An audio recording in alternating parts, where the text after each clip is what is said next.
Dreamers Welcome Podcast.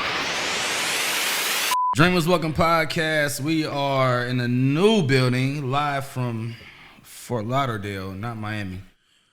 Live from Florida, though. We down here, man. I got my G in the building, my homie. I go by CEO PESO, blessed and highly favored. And introduce yourself, please. K.carter, man. Son of hip hop. You know what I'm saying? MBX, nerd boy extraordinaire. You know, what's good? Coolin', man. Great intro. Yeah, I try. I do this. No, I was talking about my drink intro. Oh, okay. Yeah. Crown and ginger ale. I've been drinking for 12 years of my life. So, but nah, man, how you feeling? What's popping with you, man? I'm good, man. Just trying to soak in the weekend we just had. Hell of a fucking weekend. Yeah, man. Hell of a fucking weekend, bro. Just we slept. We barely slept. I barely slept. I slept. God damn it. I got some Z's in on accident, but nah, bro. It's like. It killed me when so our flight, we were supposed to leave Sunday, which was yesterday. Mm-hmm. Flight got canceled because no crew. No flight crew. I don't even understand literally, literally that was it. Like there's no one to fly the plane, yo. Like what? So, but the last trip I was just on, the shit got canceled. So I'm like, bro, like a back to back, like nigga, just get me home. I guess my thought process is like, you waited till we get to the ticket booth to tell us that you ain't got a pilot. When I'm assuming you knew all day you have a goddamn pilot, so you could have told us early. They knew at noon, and we got there around like 6:30. Yeah, bro. I'm like, that's wild. And the voucher shit, like that whole story you were saying with that, it just it's set up for us to fail, man. Like, so the way the voucher worked, it was like, okay, we're gonna give you a $250 like prepaid Visa or whatever, right? Now they send you a text, a link or whatever. So in the link it says, here's your link. You got 48 hours to activate it, or it's gone, or whatever, right? Or it's gone. Mind you, you're in a different city, so you look at probability of you having a computer or something like that on you is very low because you're not home, right? So I click the link, I get in there, and then like the link was saying, oh, the server isn't working. Like the server like it is down or whatever, so it's not bringing it up. So I call them. I shit you not, this motherfucker said, you need to be on Wi-Fi. And you need Google Chrome. so I'm set like, up the field, bro. And like that's what I was saying. Like we was, man. Shouts out to Fred and the whole crew. We was blessed to be able to still be with them down here. Shout out to Fred, man. M3S3, man. Cause nigga, if you wasn't around Wi-Fi or no Google Chrome shit, then it definitely was like done for. Disaster. Done for. Yeah. And shout out to Hollywood, man. Geechee's road manager, man. He set us up in the Airbnb for the night. Like that's where we're shooting at. We're shooting at the Airbnb, man, because it was rough. Like where we gonna sleep, man? Bro, and then it's like then we enjoyed the Super Bowl. Then we enjoyed the Super Bowl because we weren't gonna be able to watch it. We was gonna be on the plane. That's how I was like, all right, this shit gotta work. It worked out. Like, you know, so we kicked it with a club full of Haitians.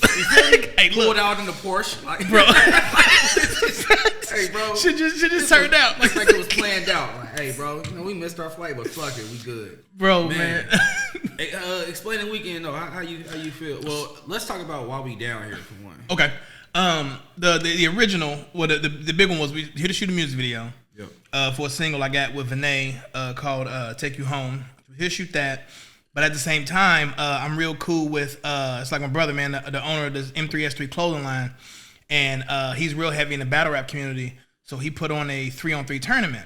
Yep. And for all the battle rappers and stuff like that, or whoever wanted to come out. So I told him I wanted to shoot the video. I sent him the song. He was like, yeah, come down here and shoot it or whatever, right? But he also said, and shoot it around this date because I'm having a 3-on-3 tournament. Yeah. So people gonna be here. You might be get, footage of the basketball tournament, shit like that. You might be able to get footage. So was able to link up and, get the timing right to able to come down. And then he also asked if I wanted to be in the tournament or whatever. So I'm like, all right, I'll be in it. I ain't played basketball in like 6 months because of COVID. Hey. I can't get in the gym no more on base or whatever. I want to say this publicly. I apologize because I didn't get your basketball moment. But it's cool, though. It's cool. You didn't get it, man. It's here, though. It's in the brain, though. No sign. Listen. Drugs and Loso saw it. I'll tell you that much. I was playing against Drugs and Loso, so they definitely saw it. Nah. So, but yeah. So back. So you played in it. You ain't played a minute. But so how did the event turn out though? The event was dope, man. Like I said, it was packed, bro. It was packed, and it's like, you know what I'm saying? You know me. You know what I'm saying? I'm real heavy in this battle rap thing, whatever, right? Yeah. Like I said, I've done plenty of songs with Geechee, done songs with Jazz the Rapper, and like I said, it's just. And I was talking to Swamp. We might do a track too, and it's like I'm involved in the culture, whatever, right? So it was cool to finally see everybody. Yeah. I mean, I'm on the app watching or whatever. The only person I met numerous times is Geechee. So this is the first time you've been around like all of them, like Sue Surf and everybody at once. At once, yeah. Been around Fred plenty of times, been around Geechee plenty of times. And like I said, I met Swamp once. But other than that, I ain't been around nobody. So everybody I'm seeing for the first time. Word. Like ever.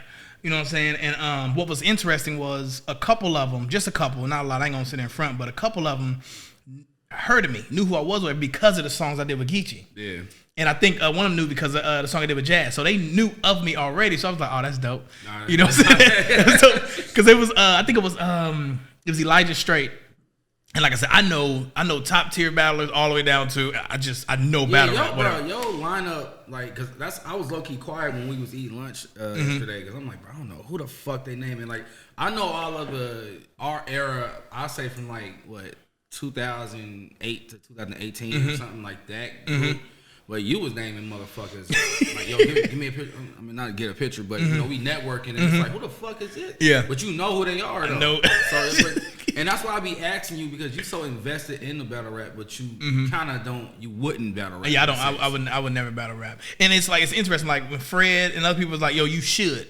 Because it was like, yo, the way you rap, your metaphors and the way you put shit together. So that's why I be asking, bro. I mean, I get it off like you ain't there, but it just seemed like you already like a master to the culture with it. Yeah, a lot of way I rap is based off of, because you watch something so long, you start to adapt to it, or whatever, right? But you hear it in your lyrics too. Exactly. Like, yeah. So you hear the build up, so you hear the punchlines, whatever. So that's why literally I be asking you all the time, because it's a straight shot opportunity. If you already doing features with them. So. Yeah, and what's crazy is I know I could get in a battle easily. I know because everybody But that's what I'm saying. But I could easily get in the battle. Yep, I think your mind it's gonna change like at some point. I feel like I would be too nervous, man. And it's like, because it's like, it's hard for me to rap about anything other than who I am or whatever, right? So then I'm like, when I think of who I am, is that interesting enough to rap about it? You know what I'm saying? That's why I appreciate people like Geechee, Easy to Block Captain, and Lux. Cause like Lux don't really use gun bars like that, because he ain't about that. You know what I'm saying? So that's why I fuck with Saga too. Yeah, Saga as well. Yeah. So that's I mean, you gotta low key be like super transparent, but just know how to turn what you say is your regular life into interesting bars though. But all right, so to double back real quick, man. I want the people to know, as far as you linking up with M3S3 and Geechee and all of that, the importance of just keeping that relationship going. Yeah, man. First we met. We even became acquainted back in 2019, I think. Yeah, about 2019, when I originally did a song with Geechee, and this was before Geechee blew up at all. That's crazy. That was only 3 years ago. You see what I'm saying? Yeah. And it was before Geechee blew up. It was first of all, he still had the fade. He didn't even have the braid. He had the fade. Go from the fade to now this nigga won the Drake joint, right? Yeah, he won the Drake joint, and he won Champion of the Year 3 years in a row. When we did our video, he ain't won yet. He wasn't even champion of the first Champion of the Year. But I would something about Geechee's aura, like he is like my top 5 though in the battle rap, because I just fuck with Cuz off of just he thorough. Right? You know what I mean? So yeah, and the thing about it is like he was so cool. You know what I'm saying? Just cool or whatever, right? So when me and Fred first met, first with the Geechee situation, I emailed him, you know what I'm saying? I hit him up and like, yo, you cool with doing a song with me, blah, blah, blah, blah. Because Dre made me a beat and it had that West Coast feel to it. Dre Manuel. Yeah, Dre Manuel. Shout out to Dre, man. So he sent me the beat or whatever, and I'm like, let me see if Geechee get on it. So I hit him up and he responded. So I'm like, all right, so let's. So this was like a shot in the dark. Shot in the dark. Okay. So let's see what happens. Yeah. You know what I'm saying? So he responded, because what I like to do is when I ask for a feature, I'll ask for the feature, how much you charge, whatever, and then I'll send you the beat anyway, just so you can hear it. You know what I'm saying? Like I ain't worried about copyright. I know how to handle my shit, so I'll send the beat anyway. And so he heard the beat. He's like, oh hell yeah, I'll get on that. You know what I'm saying? This is that. Definitely was a West Coast vibe. You see what I'm saying? Sure, so we did the video first. We did the song first about 2 months before we even shot the video. And like I said, it's just so lucky that you lived in LA at the time. Yep. You lived in LA at the time, and my job was flying me out to LA. It was just everything lined up. So that's what it was. That's the only reason why I was there, because my job flew me out to LA. And we killed. Listen, I ain't never been to LA in my life. That was my first time ever in LA. Everything. Okay, so that's what I like about, like, I mean, not to get off subject real quick, but like with me bouncing around, because it was your first time in LA, but I was low key in LA for a minute, and we went to the food truck, and I was just super comfortable going to all the spots. So I already felt like, you know, dope to shoot the video, but then it was just felt dope. Like, well, now we got to try here, we got to go there, and, you know, just more like. Yeah, you took me down. Was it Hollywood Boulevard with the strip in Hollywood? Where all the stars at? I took you there. Yeah. I was driving, but you told me, you know, just turn here, just go down here, blah blah. You showed me the spot because I ain't never been there before. Yeah. That's why it's like. I mean, I ain't gonna lie. Hollywood is low key like overrated. Yeah, that's what you say. He was like, listen, because I wanted to see it, because I'm like, I ain't never been here. He was like, I'll show you. He's like, but them stars dirty, bro. Hey, bro, piss everywhere. But the shit to us is like, okay, this is Capitol Records building. And, you know, there's stars and shit like that. But other than that, it's like I was disappointed. Like it, bro. Me and places like that, like Vegas, don't take me to the Strip. Yeah. Like I said, I didn't care about South Beach. Yeah, you did not care about South Beach. Hey man, I'm going to sleep, man. Like, cause look, where Duce Lounge, shouts out to them or whatever. But we wasn't on South Beach, but that shit was dope as fuck. Yeah, that was dope. So back to the story though. So, but yeah, so you just happened to be out there from your gig, flying you out. Yep. So my job flew me out there, and like I said, all three of us was able to link up far as the time, to shoot the video. So I get there, and you know what I'm saying, I come swoop you, and we go to Compton, but like, but like for those who don't know, it's like, I mean, yeah, we was in Compton, but we was in Compton. We was in that shit. Passed a few ambulance trucks. You see what I'm saying? Made it in the video. And what's crazy, when we pulled in, it was only one way out because it was like a U-turn, like a dead end. Cul-de-sac, bro. The only way out. Man, I peeped all of that shit, but the instinct I had of like I said, me shooting the video, bro. The world is our canvas, like videographer. So I'm looking at Compton like, man, we in the trenches, but at the same time, I'm like, bro, this shit look fire. Like, dope. This looks dope. so LA-ish. Yeah, getting the footage and shit like that. So. And like I said, that was from what I know, that was Geechee's. That's where he stayed. That's his spot. I think he said it. He was like, we good here, because that was like his stomping ground. Like literally, he probably went to sleep there. Yep. But so the point of me asking that though is because fast forward now to just, you know, how dope a relationship you got with Geechee and Fred. I just want people to really understand the significance of, like, you know, why it's important to just be patient for your placement in what you're doing. That makes sense? As you were talking, the word in my head was patience. Yeah. I swear on my life, as you were talking, the word in my head was patience, because that's what it takes. I don't hit Geechee up every fucking week. Right. We talk once every couple months or some shit like that, right? And it's not about me. And what's crazy is Sky Zoo taught me this. When we shot with Sky Zoo, me and Sky Zoo's on the phone, and Sky Zoo taught me this shit, right? And he was like, yo, it's about patience. He was like, when you meet somebody like that, don't hound them, don't do nothing like that, because you want them to know that you just cool peoples. Yeah. If they feel like you're anything less than cool people, you're blocked. You're not, you know what I'm saying? Everything, it's not gonna work out, whatever, right? So it was just, I was just cool with Geechee, whatever, right? It was just, I hit him up every now and then, boom, boom, boom. We did a second song together, I'm Just Saying. And by that moment, by the time we did the second song, it was like, yeah, I fuck with you, you good. Yeah. You see what I'm saying? Like when we was talking or whatever, he was like, we was just texting or whatever. And it was just random shit. Yo, Happy New Year, bro. You know, some blah, blah. He'll hit me up or whatever. Happy birthday, bro. Something. Because he said, happy birthday to you. That's, hey. So the little shit made me just fuck with him more, like, damn, cuz remember to tell your man's happy birthday. Because was I shooting on my birthday? Or was it was your birthday was the day after. Okay, right. Yep. Right. Yeah, but I fuck with him off of just remembering, like, you know, the happy birthday. Because I think he low-key invited us. We was supposed to be on Ruin Your Day. with an avocado in them, but it didn't work out. Like I don't think it was, they had a room in them like that in the house or whatever though. But he was invited out to that, and then he was talking about a strip club or something like that. But we didn't be able to link it up. So, but it's just dope though, because like I've been in positions like, you know, this, like, you know, we missed our flight, but you know, thank God for you being the person you are, that like they fuck with you. And then, you know, we just wasn't on our ass down here. We 800 miles away, but just through the connection that you got with them, we was able to get taken care of. Yeah, and we had a good time. Yeah. So, and like they was buying us drink. You know, some like the bottle at the Don Julio, the shit, the hookah stuff. You pay for that shit? And we met Noriega. And we met Noriega. You know what I'm saying? Hey, to top it off, we met Noriega. Like, and I had no fucking. That's why I was telling you, like, just to meet somebody that you never thought you would think to meet happening. It's like, damn, bro, like this shit, niggas doing something right. Yeah, man. Like, my thing is like, it's I'm trying to be in a point in my life where it's like, when I die or when I get older or whatever, I'm gonna say I did this. You know what I'm saying? Like, me shooting a music video in Miami, technically, I've done that already. Because the last video with Geechee, I shot in Miami, then went to LA to shoot. But it was like, yo, I was in a basketball tournament with some of my favorite battle rappers.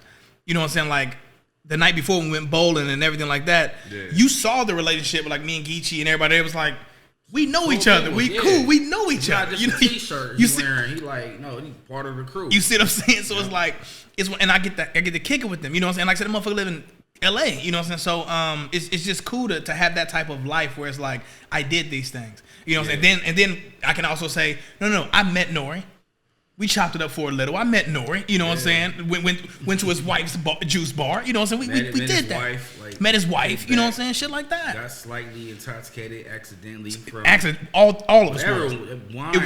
It was something else in that. There's bro, no way. There's no way, bro. Because I'm like, I had 3 of them, and I'm like, I'm loopy. Yeah, we all was on somebody. Like, I'm loopy. Different. So yeah.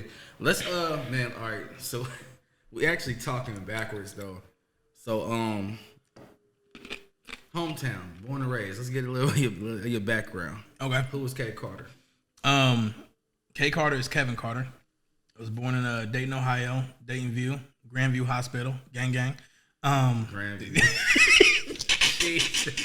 Listen, man, from the hoodie hood. I'm a Wright Patterson Air Force Base one, man. Oh, okay. You know, we like 30 minutes out, but yeah. You 30 minutes out. Shouts out to the BX. Nah, but how was your upbringing though? Like how? I guess you could say stereotypical black male in America upbringing. You know what I'm saying? Like, you know, America or Dayton.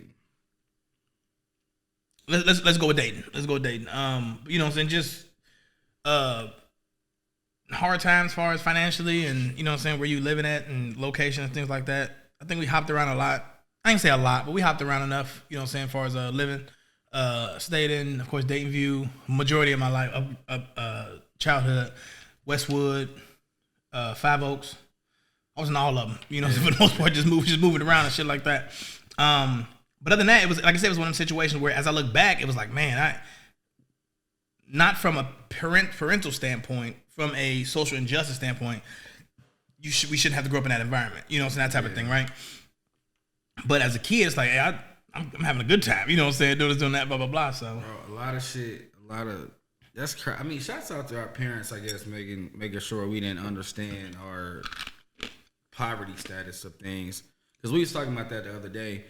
And because, like I said, like I was in Trotwood, and you know, it was a middle class thing. Mm-hmm. But then just to be able to be like, shit, our upbringing was cool because, you know, we didn't notice. Like we didn't notice if it was a hard time. And I go through that now with my son, just trying to make sure he ain't spoiled, but he just know like he's never gonna see when I'm broke or when I'm like going through it. You know what I mean? So yeah. And I think that's you want that, and I think it's part of the generational difference. You know what I'm saying? Like, because you knew how it was for you, and you was like, well, I don't want my kid to go through what I went through. Because our generation, we last of a dying breed. To be honest, I feel like our generation is like from analog to digital. If you're thinking music. Like we was in that in between. We got the best of both worlds. We remember VCRs. And now it's streaming and shit like and that. We understand that too. Yeah. We understand that too. I remember recording at Granny House, recording Michael Jackson video debut with the VCR. Now we got to run it back and watch it. Now we got to learn that shit. Yeah, it was different though. But that kind of transcends into what I want to talk about too with the for dating by dating, because now you on the you come up on the 3rd year anniversary doing that shit. Not that shit, but I know what you mean. I know what you mean. I know what you mean. Whatever. It's all good. Yeah. So fuck it, man. Fuck it, right? But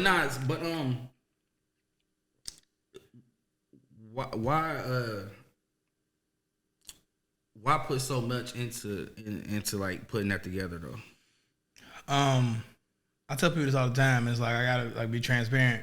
It started out with I just wanted to do a show at Riverscape. It had nothing to do with anybody else. I just wanted to do a show at Riverscape because I realized for whatever reason, it's not a big deal, but for whatever reason, I didn't really get booked for shows. Nobody really booked me for a show like, hey, come perform here. Let's do this, do that. Never was the case. Every show I really did, I put on myself. Yeah. When I did the one at Therapy, when Therapy was open, when I did a couple at the Black Box and stuff like that, it was always just me. You know, I was putting on my show or whatever. Always sold out, always packed, but it was always just me putting up. Yeah. Always putting on my own show. Like no one really invited me to rock anywhere. You know what I'm saying? So I was putting that on for me.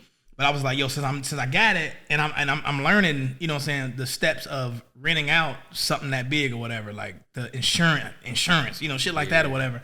But I was like, well, since I had the space, let me put some other people on, just so it's not just me up there performing. You know what I'm saying? And I'm sorry to cut you off, but to me, it seemed like that would be such an easy way to be petty, to be like, nobody's booked. Nobody.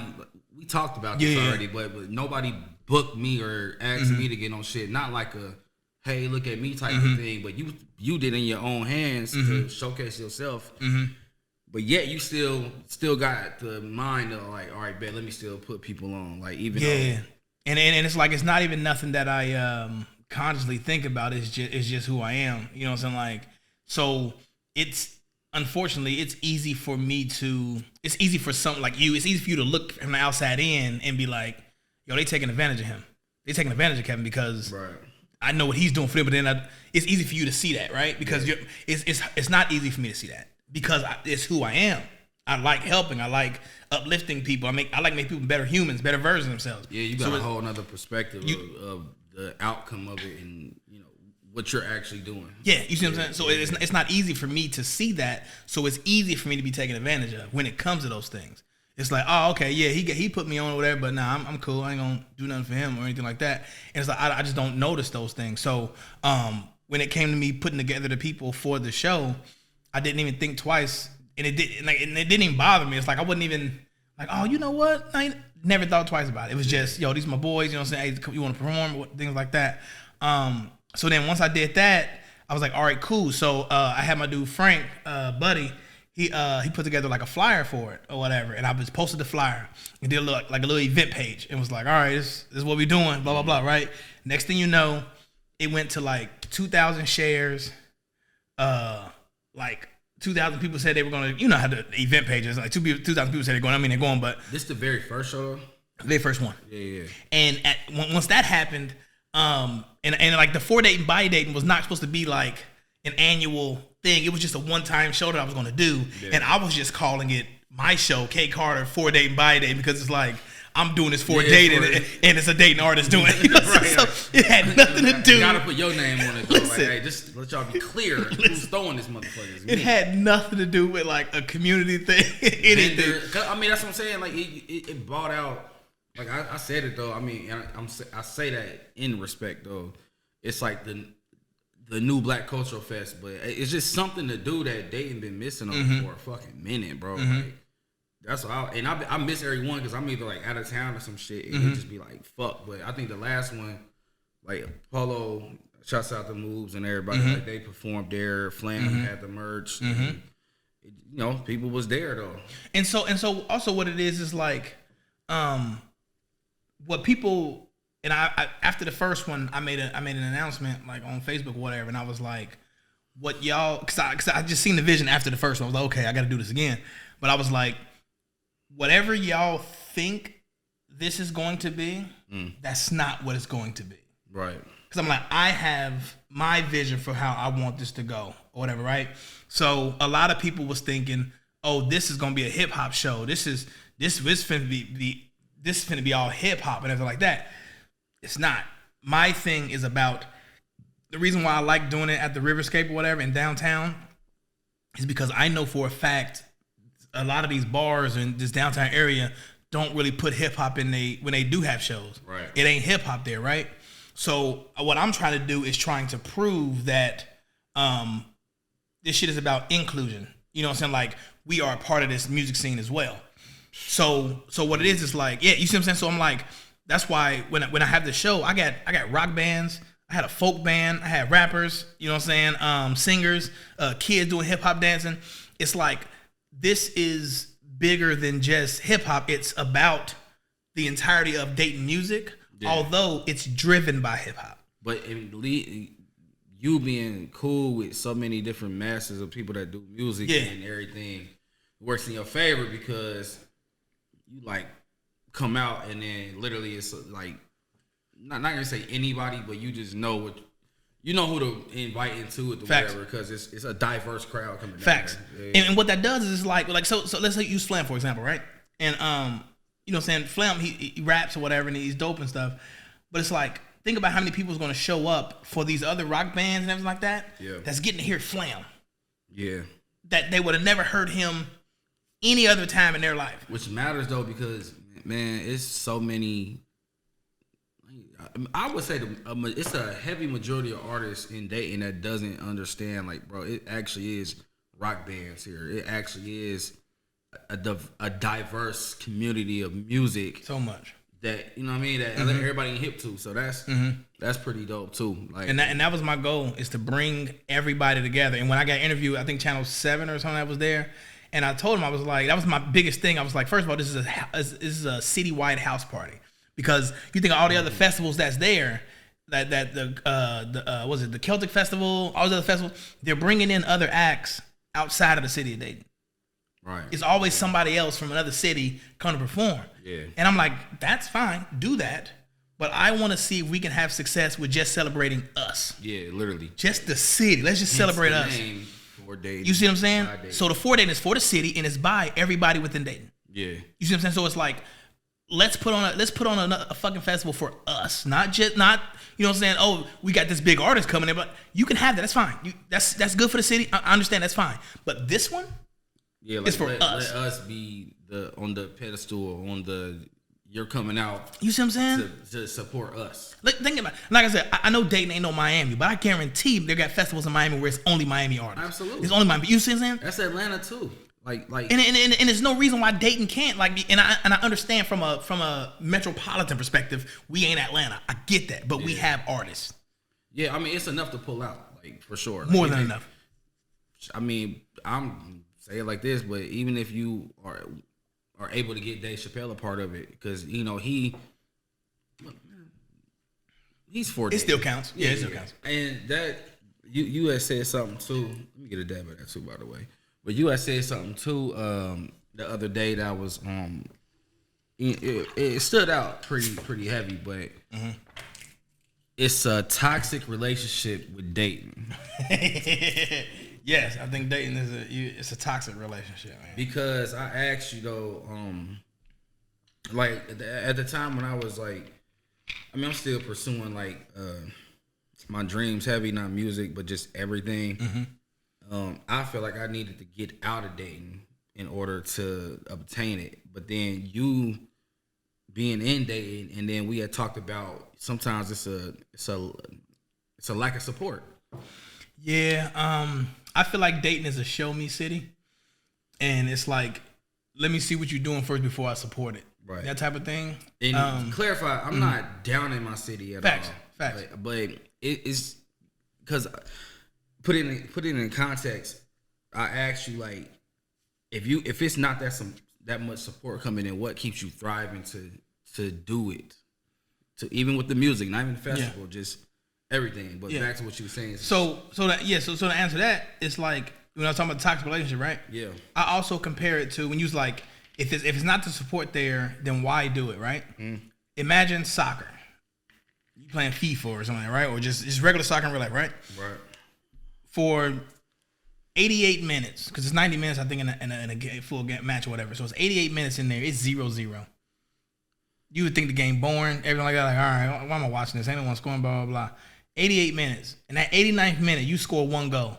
It go crazy. Yeah. All it takes is that one goal. And then it makes everything else worth it. You see what I'm saying? That's dope. It makes everything else worth it. That one goal makes everything worth it. That's the perfect sport to compare it to, because it really is just a build up, and you sitting there for 87 minutes or whatever, 88, just waiting for that moment to happen, waiting for it to happen, and they go hysterical. Yeah. Yep. I definitely understand that, because like, even shouts out to the Bengals, even though they lost, but I definitely think and know that Ohio is definitely about to get its like chance of music. But especially Dayton, man, because the older I get, the more I'm getting and understand like our significance of like what the fuck Dayton really is. Like, we are blessed to be coming from a city like Dayton, because it's a lot of shit. But then we're controlling the narrative. Like you creating a golden era with doing the festival and everything like that, and it's pretty fucking dope. So yeah, I appreciate that, man. And it's, what's crazy is like I never thought like it would come to that, right? Because growing up, it's like when I was even starting, I was in college or whatever, you see a lot of the rappers that was in the city that to me was doing big things and whatever. Not saying they weren't, but they were doing big things or whatever, right? Out there in the city, blah, blah, blah. And a majority of them you don't hear about no more. They either moved on, something happened, or they don't rap anymore like that, right? Yeah. And I'd be like, man, I'm still here. I'm like, am I doing something wrong? But like, I'm still here. You know what I'm saying? Like, should I hang it up or something? Like, you know what I'm saying? Because everybody else has moved on and not doing it or something like that, and it's just, But okay, so on the outside looking in of that, like it's not a you doing anything wrong at all. But what it, like I said, it looked like you just elevating yourself. It just looked like, okay, I'm doing more than just rap. When a lot of select people might have just been only thinking rap. Kind of like with me, like going from videography to now, shooting short films and podcasting. Like, it's just shit. Like, you just adding more to who K.Carter is as a brand, rather than just being like well, what happened to him? Like, yeah, you're still there. And I never even. It's weird. Like, I never sat up and was like, I need to build my brand. I'm just living life, man. It's just happening. And you know what I'm saying? Like I said, it was like I fell into this 14 by day thing. It ain't nothing I woke up like I want to put on a festival. No, I didn't. Yeah. I didn't at all. You know what I'm saying? It just happened that way. You know what I'm saying? And the connections that I made en route to putting it together helped me feel confident enough to do it again, because I'm like, okay, I know the steps. I know what it takes to do it. Yep. Now it's, do I want to do it? Because the biggest thing is you basically asking for money because you got to fund, some the festival and stuff like that. Going, yeah. You see what I'm saying? So me getting the video of the event and showing it, that helps out a lot. And I'm just going around asking for money now, man. And it's like, because it's like, you know what I'm saying, that, and what, like I said, what I have now is the ability for anybody to donate. So like, say for instance, you was like, man, I want to hit the lotto. I mean, I was at the casino, I won an extra $200. I'll throw 50 to the festival. Yeah, that helped. You know what I'm saying? Donation. Yeah. Anything that can help pay for everything, because the first time we did the 14 by Dayton, I paid for every single thing, every dime. The renting the space, the insurance, the DJ, the lights. I paid for. The sound guy paid for everything. Yeah. It cost me about $2,500. Paying for everything myself. Really? And yes. I ain't gonna say that's not a lot, but I would think it's way more that goes into that. It's not a lot because of everything was stripped down. So like, there's no alcohol on the premises. Okay. You know what I'm saying? And it's just everything. And it's just like that's just the way. You know what I'm saying? So it's not extra things going on where you have to hire like extra security or extra. That's part of it. Once you block the street out, they have to have like cops and stuff like that on premise and stuff like that. Dope. So a lot of so $2,500 may not, but to me it is when you ain't, you know what I'm saying, when you buy your goddamn self. That's why I call myself like, bro, like I ain't gonna say that's not a lot, but you just think in the context of everything that's going into it, it would be more. I mean, because honestly, bro, you're doing something that seemed like just too far fetched, because because it do take just a boatload of your time to even do that type of shit, and a lot of people don't got the characteristic to be like, all right, well, I'm about to take time from this to handle this, and, you know, like you said, but you know, you building relationships and creating something as you go, so that's dope. Yeah, and it's like, so like we got affiliates, we got sponsors, and we got founders, whatever, right? And the founders, they donate $500, whatever, right? Yeah. So in my head, I'm like, man, if I can get 4 companies, just donate $500, that helps me out tremendously. You know what I'm saying? Because I'm like, I'm not worried about nothing else. I just don't want to have to pay for it myself. Yeah. I'm just one guy. I don't want to have to pay for it myself. So if I can get in any situation and not pay for it, when I tell you I'm not about making money in this at all. And what's sad is the amount of people that came to me like, man, you can profit off of this. You can blah blah. I'm not about that. Yeah. And maybe it's a sad thing to say. I don't know. I'm not about making money off of this thing, this festival. Yeah. I'm truly about bringing the city together, having artists on the stage and perform if they want to, everything like that. Because I just that's what it's about. I'm not about making any money. I just don't want to have to pay for it. That's it. That is it. So that's my only thing. But I don't want to sound like a savage saying this, but you're going to get to the point to where you probably are going to be profiting off of it in some type of way. Because that's how big it's becoming. Me speaking on that, all right, if you get to your 5th one, bro, it's going to make noise. Yeah. It's going to really be like, now you're going to be getting asked to do it. Yeah. Which you already is now, but just, I don't know, to another fact. Yeah, because right now, none of the artists, you know, gets paid and stuff like that. Like, it's just a free event. Everybody just come out. I want to get to a point to pay artists, but that comes with sponsorships. Once I get more sponsors, then I can pay artists because that's money from the sponsors that goes into it, you know, blah, blah, blah. So I want to be able to pay for better sound, you know what I'm saying? But it's like it's $2,500 right now. And if I want to get the best sound I want, it's $2,500 just for the sound. And I'm like, you see what I'm saying? I'm just like, I just need more sponsors. That's what I need. You know what I'm saying? That situation and stuff. So. Come on, Casanos or you see what I'm saying? But I'm gonna go. So I'm going. Yeah. So I'm going around reaching out, man, and just talking to people. But it's like, I hate to say it. It's like I'm a black guy with dreads walking around asking people for money for a festival. Pretty worst way. You see what I'm saying? Yeah.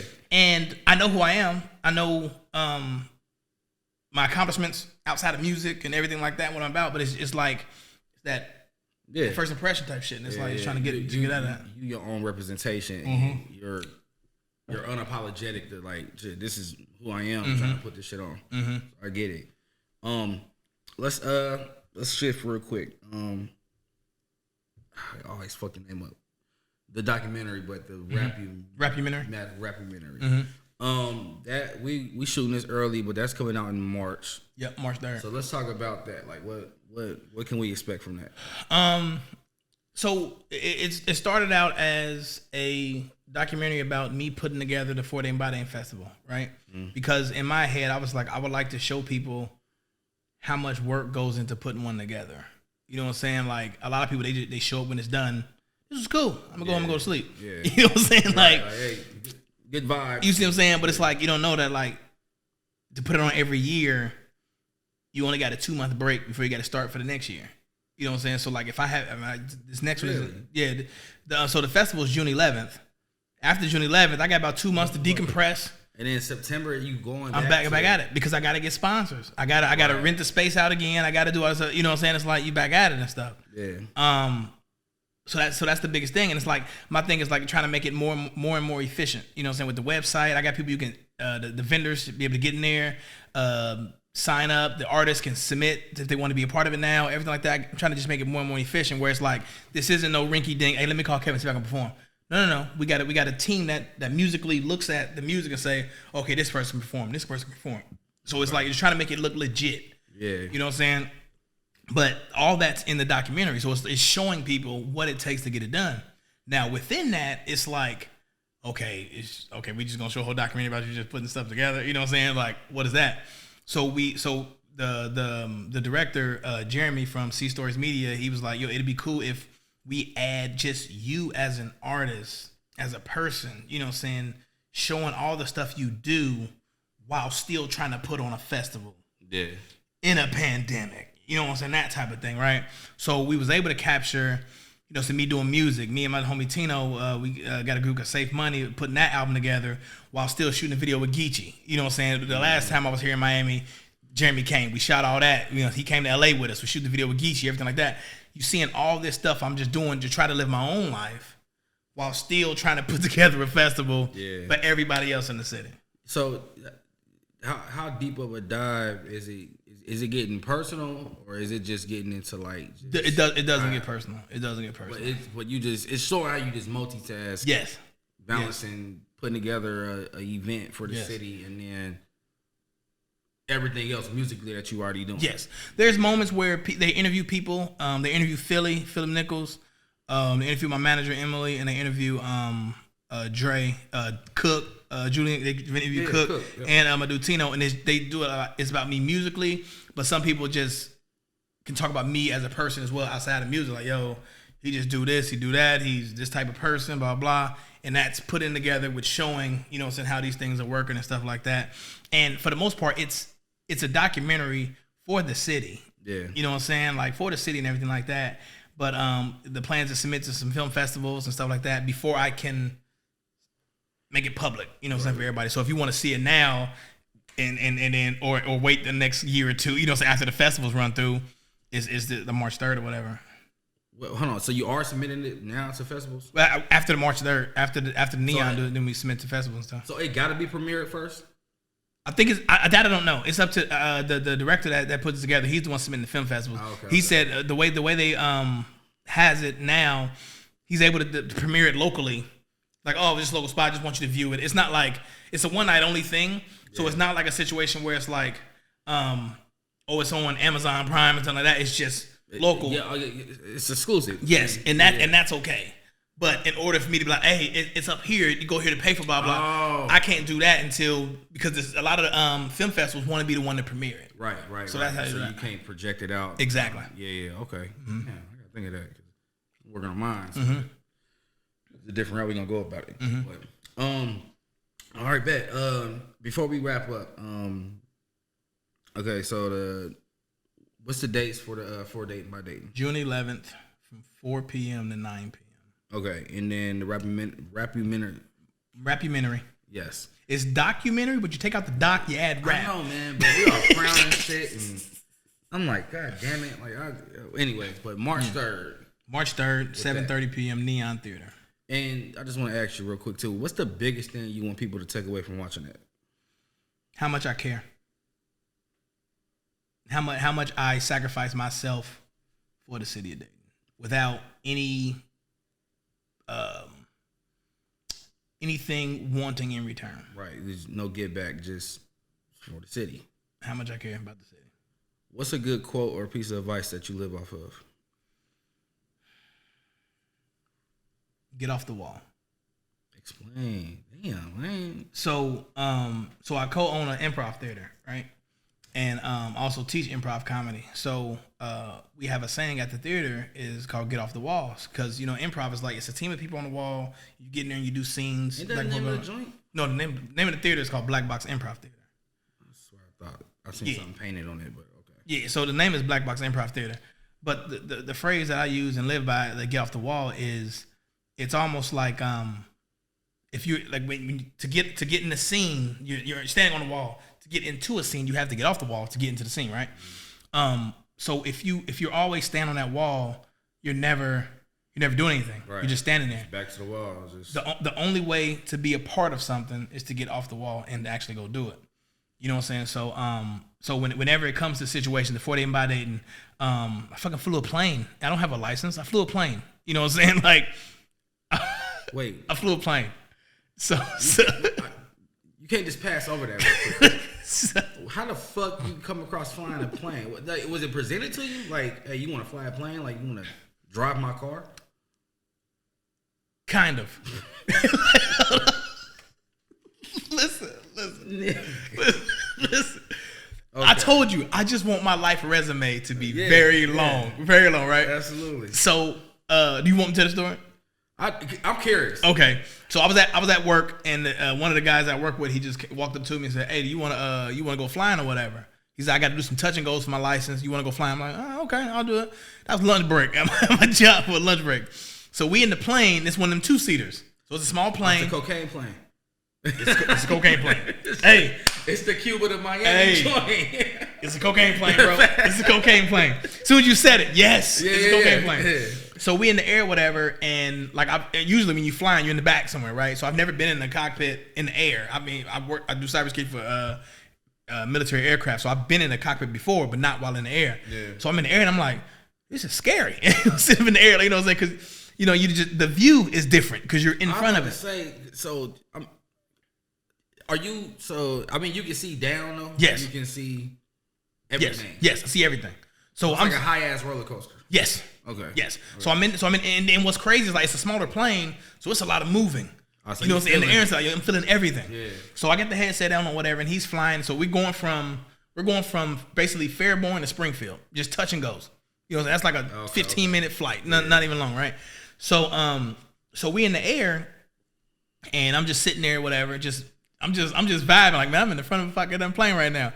So I'm just vibing out, and he looks over, he said, "Hey," I'm look over, he's like, "Grab the thing." So I'm like, all right, cool, because I know he's holding it. Yeah, it's two of them, but I know he's holding it. So I'm just holding it loosely holding it, just put my arms around, like, hey, get a picture of this. Because I'm nervous. I'm not touching shit. Listen, rest in peace, Aaliyah. I'm not touching the goddamn thing, right? So I'm just sitting there, so I'm holding it or whatever, and I shit you not, we start going down, right? I'm still not thinking about it because I'm like, well, maybe he got touch and goes. We about to land. So it's going down. He looks over at me. Hey. So you literally got control of the joint. Listen, bro. Okay, it was going down. Yeah. But you didn't know. I'm not thinking twice about it because I'm thinking we're about to land. He looks over at me. He said, hey. I look over at him. His hand's not on it, but he's doing this. Like pull up, like pull up. You know what I'm saying? Yeah. Now he's yelling because it's air. You know what I'm saying? Like, so I pull back up, and then we get up, we rise up, and now I'm immediately heart in my stomach. Like I'm complete. I'm driving this motherfucker. Everything's changed. Well, not driving. You know what I'm saying? Yeah. Everything's changed because I'm like I'm actually flying this mother. Now I'm extremely scared. I went from being relaxed to extremely scared, and at the drop of a hat. So now I'm flying this bitch, right? So I'm like, I'm doing this. I feel it go a little bit. I'm like, and in my head, I'm like, no one's gonna believe I'm flying a fucking plane right now. I mean, because that's to fly a plane, and it's like you said, you literally, I mean, you going left. Listen, bro. Bring that bitch. And he was telling me, he was like, hey, go. He said he was looking at the what's name. He was like, hey, turn to where his blah blah. So I'm like, all right, I'm turning, flying this motherfucker, everything, bro. And what I noticed is, if I'm looking out the window and I'm looking at the nose, because I'm in my head that's straight. So I always just look at the nose, go straight. Every time I look at the nose, I go down. Because you think of a plane, you know what I'm saying? It's like your eyesight is here, but the nose is down here somewhere because it's lower. So if I'm looking at the nose, then I'm going down. I'm slowly going down. Right. So every time I looked at the nose, he said, pull back up. He said, don't look at the nose of the plane. Look at this marker in the cockpit or whatever. Flying a plane is completely different from, staying on your right leg. Listen, bro. Like that. Listen, bro. And we met Kane. You know what I'm saying? He fly Delta. Yeah. So we sitting there and he was talking the same thing. But I was telling him, he was like, "Yeah, you don't look at the nose." He said, "The nose you go down." And that's a bigger fucking. He flying Delta. Boeing, yeah. It's a Boeing, man. What are you talking about? It's a 757 in this. What are you talking about? Yeah, man. So it's like those type of moments. By me living by this get off the wall situation, I'm able to enjoy life. I'm able to do things. Yeah. You know what I'm saying? Like, whether it works or it doesn't, if I don't get off the wall, I have 0% chance of knowing if it was fun, if it did work. If you get off the wall, you at least got a 50% chance either it is or it isn't. Yep. Seize the opportunity. You see what I'm saying? I fuck with that. Get off the wall. All right. Well, we got a good one too. Time limit up there, but I appreciate you. I appreciate the opportunities. Like I said, I was geeked. I gotta say, I was geeked to meet Nori off of just me doing this now. But just being around Geechee and everything, you help add to my how I want to be remembered.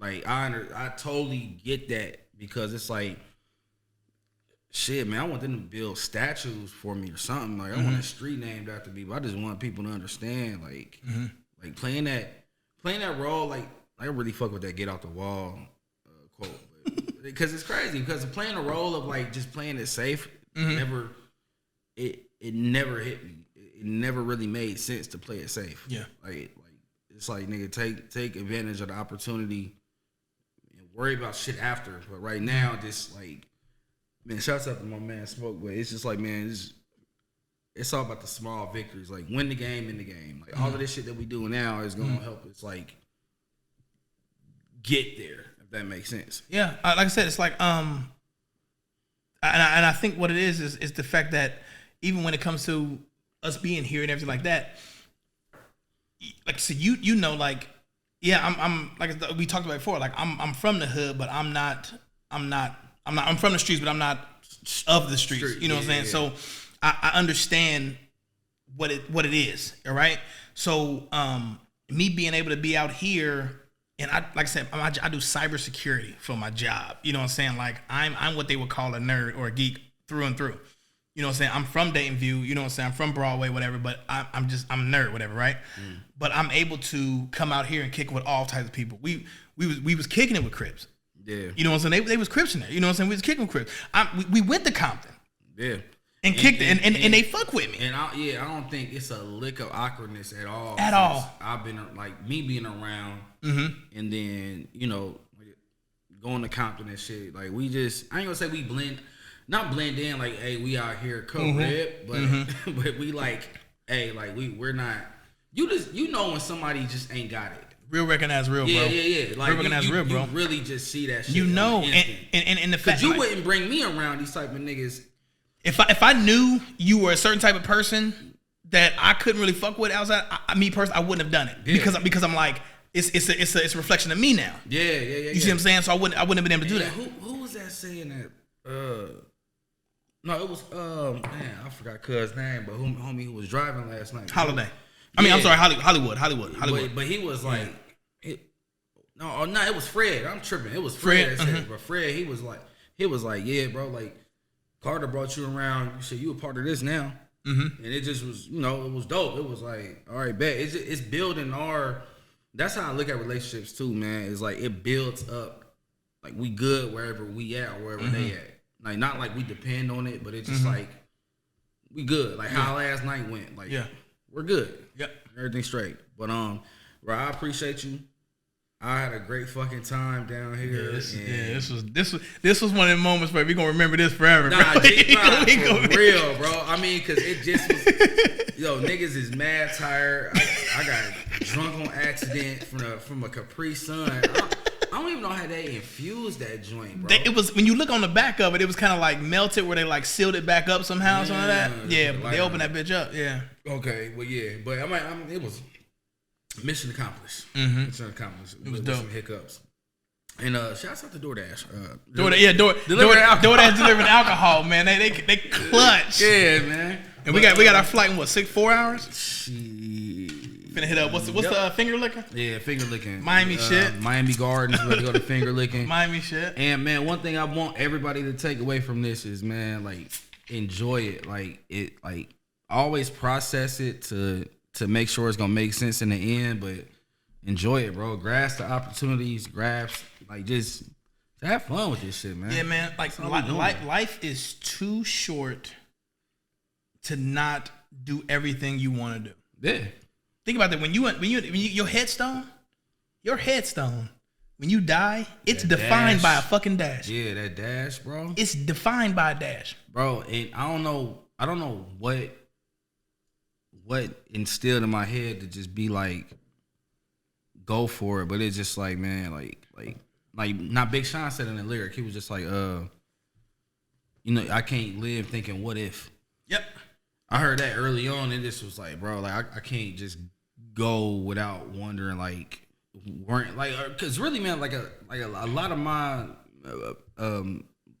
my traveling and getting where I got to was really off of like all right, I'm not about to worry about how much money is in my pocket in order to go and, get this opportunity going or go to live here or go to make a better living. Like, some things I might have did unorthodox, but like you said, bro, like as me being a 34-year-old now, like my birthday just passed, like it is like a life is too short because I got that. I hit that 10-year gap of like, damn, I was 22 when I really not 24. But it's just like, damn, bro, like doing this shit 10, 12 years ago, and then now you're looking at it 10, 12 years later, is like, I'm proud. Yeah. Like, even with more to come, but I'm proud of the decisions that I made to actually be like, like, I can remember shit and be like, bro, I'm glad, like, this shit, I took a chance. I'm the same way. Like you said, you look at, because I'm 36, so you look at everything, I'm able to look back at everything I was able to do just for 36 years, and I'm like, at this moment, I'm happy with it. You know what I'm saying? I got a fucking song on PlayStation. Man, it's so much stuff to me. It's so much stuff to me, bro. I got a song on a fucking video game on PlayStation that still get played to this day. Shazam's everything. Numbers going up. I freak out, bro. I ain't gonna lie, man. I didn't do my notes because I just knew we was gonna have a good conversation. But you definitely got a hell of a track record of like just musically, you accomplished like a lot of small victories. But it makes sense though. It go into that shit, man, and that's what's gonna define you is like your leadership to the city. Like just being like a go-to, like niggas know what we doing, man. Niggas know what we doing. I mean, not niggas, but people, the city of Dayton understands like what we doing. And, I think we are making an impact with it. Yeah, man. I think we need to continue to make that impact. And it's about showing, not telling. You know what I'm saying? I think we both show it. You know what I'm saying? Like, my thing is like, you know what I'm saying? If you look the part, people believe you are part of the part, right? Would you say perception or something like that? Perception is reality. You see what I'm saying? So, but what I like about the way you do things and the way I do things is, yes, perception is reality, but what we're doing isn't staged. Yeah, we can back it up. We really out. You know what I'm saying? Really out here. Yeah. That sign ain't holding up. In the midst of the crowd, somebody's there. I had to squint my eyes to look at it. He held a sign up. The sign said, I don't believe you. You can believe this shit, goddammit. Hey, Dreamers Welcome Podcast. We got this bitch. Yes, sir. Carter. Appreciate you. Thank you, my G. Appreciate you. Holla at y'all. Dreamers Welcome Podcast.